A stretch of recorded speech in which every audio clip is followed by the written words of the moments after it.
Madison County in southeastern Wisconsin until 3:15 p.m.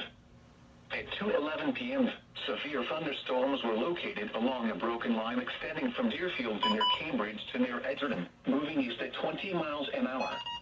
Hazard, 60 miles an hour wind gusts.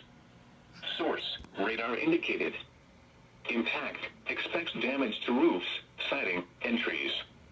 Locations impacted include eastern Madison, Fitchburg, Whitewater, Stoughton, Fort Atkinson, Oregon, Jefferson, McFarland, Monona, Lake Mills, Edgerton, Cottage Grove, Johnson Creek, Deerfield, Palmyra, Cambridge, Brooklyn, Lake Ripley, Lake Koshkonong, and Saxonia.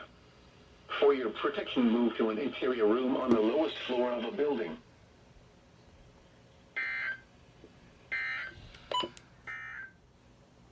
A line of strong